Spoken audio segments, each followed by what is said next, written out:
54 bodies lay in a semicircle around a bunker that was supposed to fall in the first hour. Private Thomas Garrett had been told escape was impossible, that surrender was the only option, that holding his position would accomplish nothing except his own death. He chose to hold anyway, and for the next 18 hours, he turned a condemned pillbox into a killing ground that cost the Japanese Imperial Army an entire company. When they finally overran his position, they found one American still alive, surrounded by enough enemy dead that the Japanese commander refused to believe one man had caused it all. If this story moved your heart even once, subscribe. It's the least tribute we can give to men like him. It was February 3rd, 1945, and the Battle of Manila was entering its bloodiest phase as American forces pushed into the city to liberate it from Japanese occupation. Garrett was part of the 37th Infantry Division, assigned to a forward position on the outskirts of the Paco district, where Japanese forces had established a defensive line anchored by concrete bunkers and fortified buildings. His squad had occupied a small pillbox, a rectangular concrete structure 8 feet by 12 feet, with gun slits facing 3 directions, built by the Americans before the war, and now being used to take it back.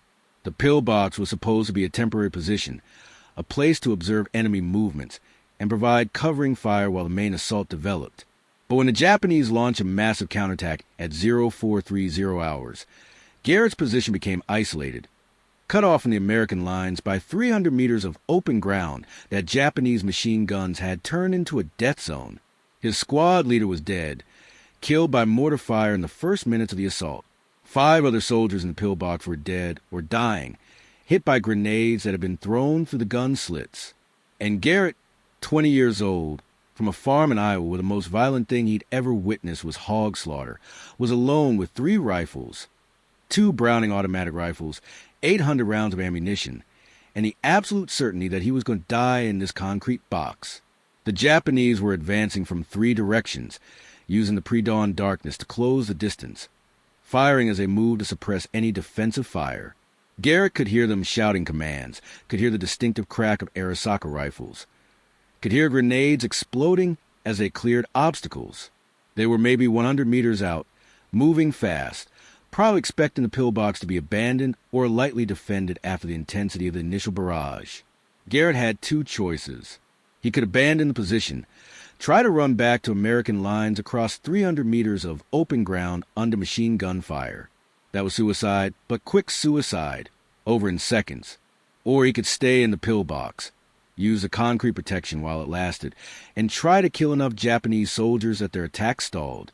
That was slower suicide. Would take hours instead of seconds, but at least he'd be fighting instead of running. He thought about Iowa, about his father's farm where he'd learned to shoot coyotes that threatened the livestock, about the Springfield rifle his grandfather had given him when he was 12. He thought about the last letter he'd received from his mother, 3 weeks old, talking about spring planting and asking when he'd be coming home. He thought about all the things he'd never get to do, never get to see, all the life that was about to end in a concrete box in Manila because the Japanese wouldn't stop attacking, and there was nowhere to run. Then he stopped thinking and started fighting, because thinking about death doesn't prevent it, but fighting might delay it. And delay was all he had left to hope for. The pillbox had 3 gun slits, each one about 6 inches high and 18 inches wide, positioned to cover different approach angles. The front slit faced east toward the main Japanese advance. The left slit covered the north approach. The right slit covered south. Behind Garrett was solid concrete, 4 feet thick, built to withstand artillery. The roof was reinforced concrete, 2 feet thick, strong enough to take mortar hits without collapsing. As long as Garrett stayed inside and the Japanese couldn't get grenades through the slits, he was protected, but protection doesn't win battles. It just lets you survive while losing. To actually stop the Japanese attack, Garrett needed to kill enough of them that they stopped trying, or at least slowed down enough for American forces to reinforce his position or evacuate him. He had no illusions about winning. Winning wasn't possible. Survival was what he was fighting for, measured in minutes and hours, buying time until something changed. The first Japanese soldier appeared at the front slit at 0445 hours, silhouetted against the gray pre-dawn sky, running low and fast toward the pillbox. Garrett was positioned behind one of the bars, had it braced on sandbags, had the sights aligned on the approach. He waited until the soldier was 30 meters out, close enough that missing was impossible, then fired a 3-round burst.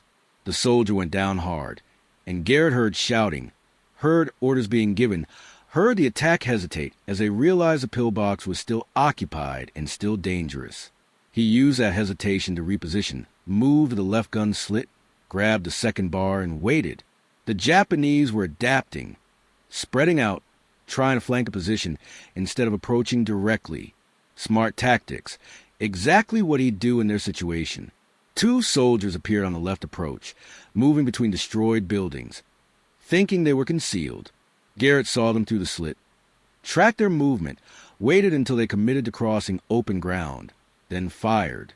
Both went down, one dead, one wounded and screaming. The Japanese pulled back, regrouped, started using suppressive fire to keep Garrett away from the gun slits. Bullets ricocheted off the concrete, came through the slits at angles, forced them to stay low and away from the openings. They were learning, adapting, using fire and movement to close the distance. Professional soldiers, experienced, not the desperate last-stand defenders that sometimes got thrown into attacks. These men knew what they were doing. Garrett knew he couldn't stay passive, couldn't just wait for them to figure out how to kill him. He needed to keep them off balance, keep them cautious, make every approach costly enough that they had to stop and rethink their tactics. He crawled to the right slit, grabbed a rifle, waited for a lull in the suppressive fire, then popped up and fired 3 shots in rapid succession. Didn't know if he hit anything. Didn't wait to find out. Just dropped back down as return fire came through the slit. The sun rose at 0612 hours, and with daylight came better visibility and worse tactical situation. The Japanese could see the pillbox clearly now, could coordinate their fire, could identify exactly where the gun slits were positioned. Garrett could see them too, could see how many there were, and the count was terrifying. 30 soldiers visible, maybe more in reserve, all focused on eliminating one pillbox that was disrupting their entire assault. They came again at 0630 hours, this time with better coordination, using smoke grenades to obscure their approach, firing from multiple directions to split Garrett's attention. He moved between gun slits, firing bursts from the bars, single shots from the rifles, trying to cover all 3 approaches with weapons that could only point one direction at a time. He hit 2 soldiers on the front approach, one on the left, forced them back again. But they were learning his pattern, timing their movements to when he was focused on different approaches. A Japanese soldier made it to within 10 meters of the pillbox, close enough to throw a grenade, armed it, and threw it toward the front gun slit. Garrett saw it coming, saw the grenade arc through the air, knew he had maybe 3 seconds before it exploded inside the pillbox and killed him. He dove away from the slit, pressed himself against the back wall, covered his head with his arms. The grenade hit the exterior concrete, bounced, rolled, and exploded 6 feet from the pillbox instead of inside it. The blast was deafening, filled the interior with dust and smoke, but the concrete held and Garrett was alive. His ears were ringing so badly he couldn't hear anything except a high-pitched whine, but he was alive. The Japanese soldier who'd thrown the grenade was standing, probably thought he'd killed a defender, was moving toward the pillbox to confirm. Garrett grabbed a rifle, barely able to hear his own movements, stuck the barrel to the front slit, and fired blindly. Heard nothing, but through the clearing smoke saw the soldier fall. Close range, maybe 8 meters, impossible to miss even shooting blind and deaf. His hearing came back gradually over the next 10 minutes, the ringing fading to a dull ache, sound becoming distinguishable again. He could hear Japanese voices, angry and frustrated, hear officers giving orders, hear the attack reorganizing for another attempt. They'd thrown grenades at the slits 4 more times, but none had made it inside. All had bounced off the concrete or fallen short. The pillbox was designed to deflect grenades, had angled surfaces that sent them bouncing away, and the Japanese were learning that grenades weren't going to work. At 0720 hours, they tried a different approach, brought up a light machine gun, set up 70 meters from the front slit, started pouring continuous fire through the opening. Bullets ricocheted inside the pillbox, bouncing off walls and floor, turning the interior into a steel storm where any movement could be fatal. Garrett pressed himself into the corner farthest from the slits, made himself as small as possible, felt bullets passing close enough to disturb the air. The machine gun fire with suppression was meant to keep him pinned while other soldiers approached. He knew it, but couldn't do anything about it. Couldn't return fire without exposing himself to the machine gun. He was stuck, helpless, listening to bullets tear through his position while Japanese soldiers closed the distance. Then the machine gun stopped, probably to change belts or reposition, and Garrett had maybe 10 seconds before it started again. He lunged to the front slit, grabbed a bar, saw 3 Japanese soldiers at 20 meters, fired a long burst that emptied half the magazine. 2 went down, the third dove for cover. The machine gun started up again, forced Garrett back into his corner, but he'd bought time, had disrupted their approach again. The pattern repeated for the next 3 hours. Japanese machine gun would suppress the pillbox. Infantry would try to close. Garrett would wait for the brief windows when suppression stopped and fire back, would kill 1 or 2 soldiers, and the attack would stall again. It was exhausting, required constant attention, required timing his movements to fractions of seconds, required accepting that any mistake would be instantly fatal. By 1100 hours, Garrett fired over 400 rounds, had killed at least 20 Japanese soldiers that he could confirm, possibly more that he'd wounded or hit but couldn't verify. The bodies were piling up around the pillbox, concentrated the approaches, testament to how many times the Japanese had tried to take the position and failed. But his ammunition was running low.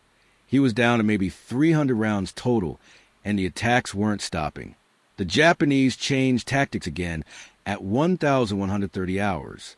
Instead of trying to rush the pillbox, they started using precision rifle fire to make the gun slits unusable. Positioned snipers at multiple angles had them fire continuously through the slits, making it suicidal to approach the openings. Smart tactics, patient tactics, the kind that would eventually work because Garrett couldn't defend without using the slits and couldn't use the slits without getting shot. He adapted by using angled fire, sticking rifle barrels through the slits without exposing his body, firing blind based on sound and memory of where Japanese positions were. It was wildly inaccurate, wasted ammunition, but it kept the Japanese cautious, made them think the pillbox was still fully defended even when Garrett couldn't actually see what he was shooting at. At 1,300 hours, the ammunition situation became critical. He was down to 180 rounds for the bars, maybe 50 rounds for the rifles, and the Japanese were still attacking. He started rationing shots, firing only when it cleared targets, accepting that he couldn't suppress the entire Japanese force anymore, could only hit the soldiers who got close enough to threaten the pillbox directly. The Japanese sensed weakness, started pressing harder, taking more risks, accepting casualties because they knew the defender was running out of options. They came from all 3 directions simultaneously at 1,345 hours. A coordinated assault that forced Garrett to choose which approach to defend while the others closed. He chose the front, fired the last bar magazine into soldiers at 15 meters, killed 3, wounded 2, forced that group to pull back. Then he grabbed a rifle, turned to the left slit, fired 4 shots, hit 1 soldier, missed 2. The right approach was undefended. Japanese soldiers made it to the pillbox, pressed against the concrete wall, where Garrett couldn't shoot them through the slits. He heard them outside, heard them try and figure out how to get inside, heard metal scraping against concrete as they tried to pry open the rear door that had been welded shut weeks ago. Garrett grabbed the last bar, moved the front slit, angled the barrel to fire along the exterior wall where he knew the soldiers were positioned. Fired blind, swept the barrel back and forth, heard screaming, heard bodies falling. Blind fire at 5 meters. Impossible to miss even without seeing, just pointing the weapon at the wall and pulling the trigger until the magazine ran dry. Silence. Brief, absolute silence broken only by Garrett's breathing and the ringing in his ears.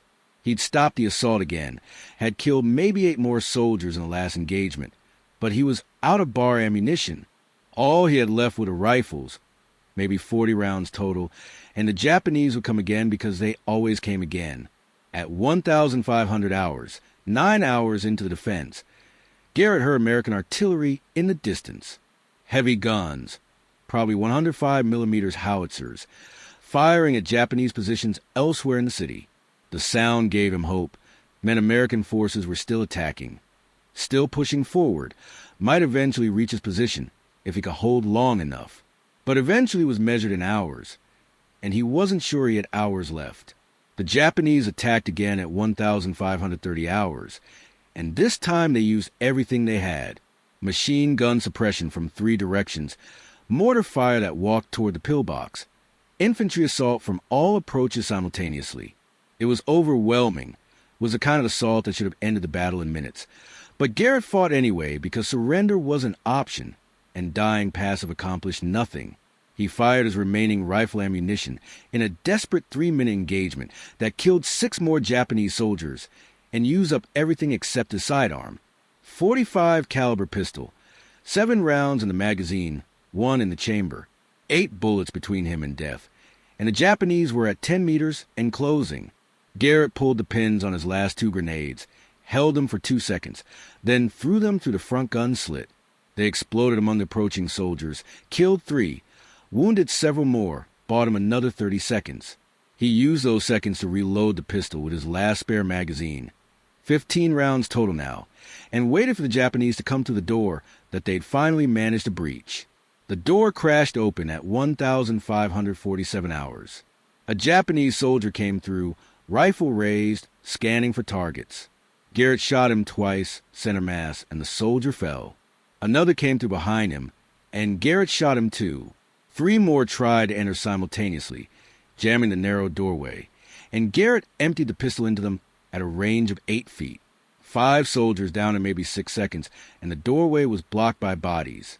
Garrett reloaded his pistol with shaking hands, his last magazine, 7 rounds, and waited for the next assault. His hearing was destroyed. His hands were bleeding from handling hot weapons. His uniform was soaked with sweat and covered with concrete dust, and he couldn't remember the last time he'd had water. But he was alive, and as long as he was alive, he could keep fighting. The Japanese pulled back again, regrouped, and Garrett used a break to take inventory. 7 pistol rounds. No rifles, no grenades, no options except the pistol, and whatever he could use as improvised weapons. There were entrenching tools in the pillbox, meant for digging, but they'd work as close combat weapons if the Japanese made it inside. Not ideal, but better than fighting with his hands. At 1,630 hours, American artillery started hitting Japanese positions within 200 meters of the pillbox. Garrett felt the impacts through the concrete, felt the buildings shake, heard the devastating crump of high-explosive shells tearing through enemy formations. The artillery was walking closer, was systematically destroying the Japanese assault positions, was buying him time he desperately needed. The Japanese knew it too. They had maybe 10 minutes before American artillery made their positions untenable, 10 minutes to take the pillbox or pull back and lose the ground they'd been fighting for all day. They came at 1,640 hours. Everything they had left, a final desperate assault because there wouldn't be another opportunity. Garrett met them at the doorway with his pistol, shot 3 soldiers in rapid succession. But there were too many, they kept coming, and his pistol went empty after the 7th round. He grabbed an entrenching tool, swung it at the next soldier through the door, hit him in the head with the flat of the blade. The soldier went down, and Garrett swung again at another soldier, again at a third, fighting in a confined space where rifles were too long and pistols were too slow, and everything came down to who could hit harder and faster. A Japanese soldier got inside, drove a bayonet toward Garrett's chest. Garrett twisted, took the blade in his left shoulder instead of his heart, felt the steel punch through muscle and scrape bone. He dropped the entrenching tool, grabbed the rifle with his right hand, pulled it toward him, and pulled the Japanese soldier off balance. They went down together, fighting for control of the rifle, and Garrett got his thumb into the soldier's eye socket, pushed until he felt something give, until the soldier screamed and let go. Garrett pulled the bayonet from his own shoulder, ignored the blood and the pain, stabbed the soldier with his own weapon. Then he was up, grabbing another entrenching tool, swinging at Japanese soldiers who were trying to enter through the doorway, buying second with violence, with desperation, with the absolute refusal to die passive while enemies killed him. American voices, shouting in English, close enough to hear over the combat noise. Someone yelling, "Friendly position, cease fire." And the sudden overwhelming noise of American automatic weapons firing into the Japanese assault force from behind. The cavalry had arrived, had pushed through the Japanese lines, had reached the pillbox that everyone had written off as lost. The Japanese assault collapsed, the survivors pulling back under withering fire from American reinforcements who'd fought through 300 meters of contested ground to reach Garrett's position. Soldiers from his own company, led by a lieutenant who'd assumed everyone in the pillbox was dead and nearly shot Garrett when he stumbled out of the doorway covered in blood and concrete dust and barely recognizable as human.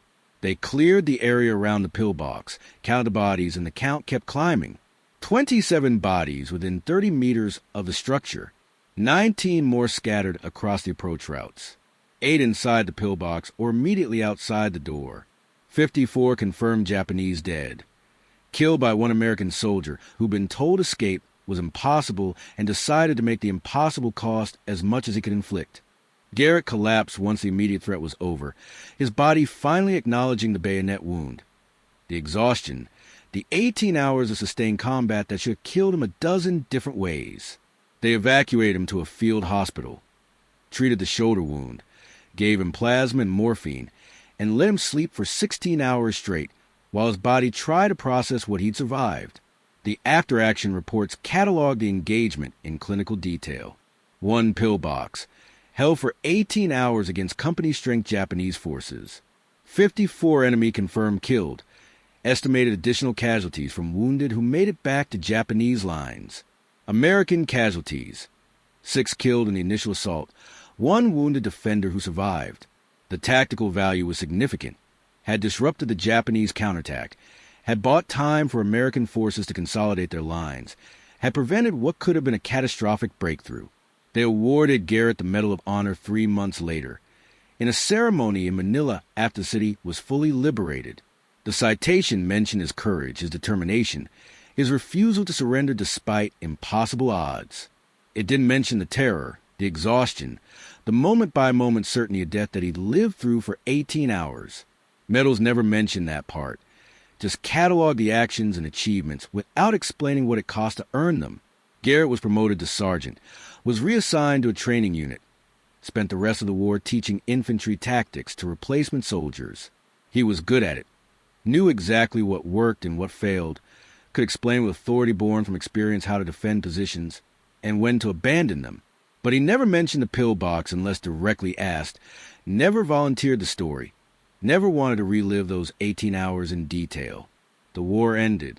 Garrett came home to Iowa, went back to his father's farm, tried to return to the life he'd left. But the farm felt strange now, too quiet, too safe, missing the edge of constant threat that he'd lived with for so long. He'd jump at unexpected sounds. Couldn't sleep without checking exits. Couldn't relax enough to forget that he'd spent 18 hours waiting to die.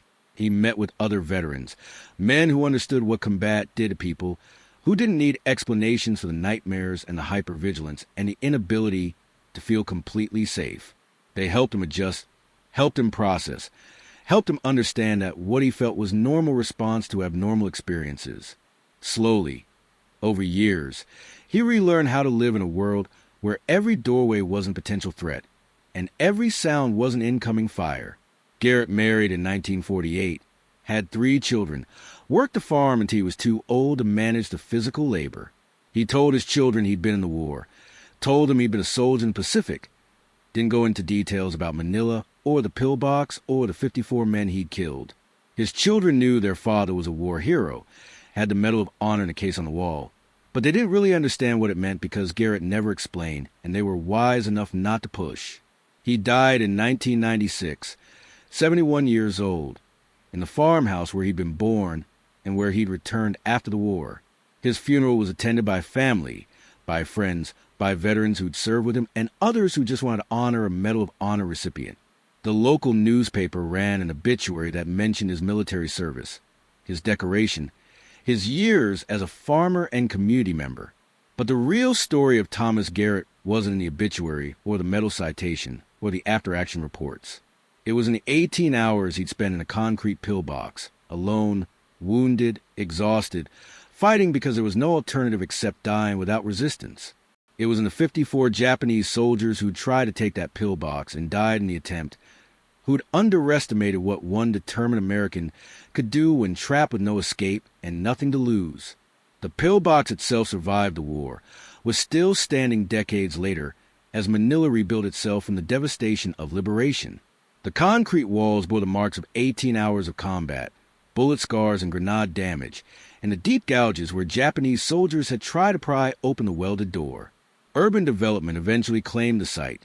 The pillbox demolished to make room for modern construction, but photographs were taken before it disappeared, documenting the structure that had been the site of one of the most remarkable defensive stands in the Pacific War. Military historians studied Garrett's defense, tried to extract tactical lessons that could be taught to other soldiers. The importance of advantageous terrain, the value of concrete protection, the effectiveness of automatic weapons in close-quarters defense. All valid lessons, all documented in training materials and case studies. But the deeper lesson was hard to teach, harder to quantify, harder to reproduce. That lesson was about the human capacity for endurance, about what people can achieve when every option except fighting is eliminated, about the reserves of strength and determination that appear when death becomes certain and the only choice left is how to face it. Garrett had faced it by fighting, by making the Japanese pay for every meter of approach, by turning a certain death into 18 hours of survived impossibility. The 54 Japanese soldiers who died attacking that pillbox were professional soldiers, brave men following orders, fighting for their emperor and their country. They deserved the same respect given to any combat soldier. But they also learned too late that numbers and determination and professional tactics aren't always enough when facing someone who's accepted death and decided to make it as expensive as possible. Garrett's survival was partially luck, partially skill, partially the advantages of concrete protection and good fields of fire. But it was also pure stubborn refusal to die easy, the kind of determination that can't be trained or taught or replicated in controlled conditions. You either have it or you don't. And in that pillbox on February 3rd, 1945, Garrett discovered he had it in abundance. The psychological aftermath of that discovery was complicated. Garrett had learned something about himself during those 18 hours, had discovered capacities for violence and endurance that he'd never known existed. That knowledge changed him, made him different from the farm boy who'd enlisted 3 years earlier, created a before and after his life that could never be bridged. Living with that change, integrating that knowledge into a peacetime identity, was the real challenge that Garrett faced after the war. The 18 hours of combat lasted 18 hours, but the work of processing and accepting what had happened lasted decades.